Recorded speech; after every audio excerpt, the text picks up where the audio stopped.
First of all, I'd like to start off today by acknowledging that thanks to the great leadership of President Trump, that our country is now at an unprecedented place. There is no doubt now that for the few of us who remain,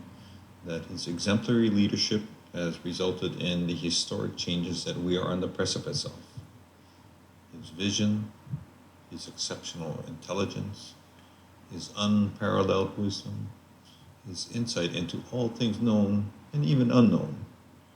his compassion, his ability to find common ground with the mighty and the humble, his unwavering faith in God and himself, his courage that knows no bounds, his belief in himself and his self-interest, his complete disinterest in all else that matters not, his ability to cut to the chase in all matters in all realms of all creation,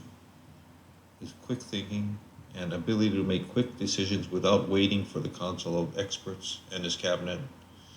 his ability to tap into the inner reserves of deep thought that he is well known for, and finally, for being able to summon the considerable forces necessary to lead this great nation is why we have been able to get to the place where we are at today. Of course, this COVID-19 pandemic has had an effect on our great nation. But thanks to the wisdom, the razor-sharp intuition, and quick decision-making of our great leader, President Trump, we have seen progress that is steady, that is unwavering, and which will be recorded in the annals of our great nation's history as one unmatched in impact and accomplishment.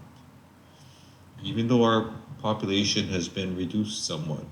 from about 330 million pre-COVID-19 to about 30 million today, if not for the leadership of President Trump, those numbers would have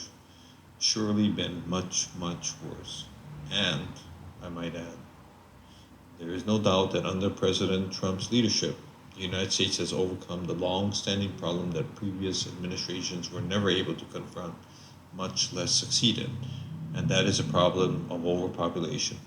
Overpopulation will no longer haunt the United States for generations to come, and that is due to President Trump's great leadership. In addition,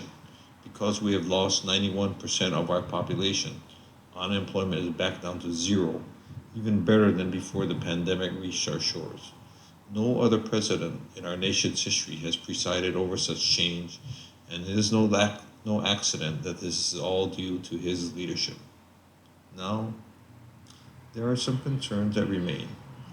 We have had to move the nation's capital to Iowa after the Russians, who responded to President Trump's request, landed in New York, Boston, Baltimore, Pittsburgh, Miami, and Orlando, and proceeded to help American survivors to migrate to the Midwest. Likewise, after the Chinese landed in Seattle, Portland, San Francisco, Los Angeles, and San Diego, to assist surviving Americans who also head to the Midwest, most Americans are now congregated here in Iowa and Ohio, and thanks to President Trump, we have rediscovered the bonds that unite us. It is unfortunate that some Americans had protested the assistance of the Russians and the Chinese and characterized their actions as an invasion. But thanks to the quick action of President Trump, those voices have now been silenced, and we can now look forward to what we will call the Great American Renaissance.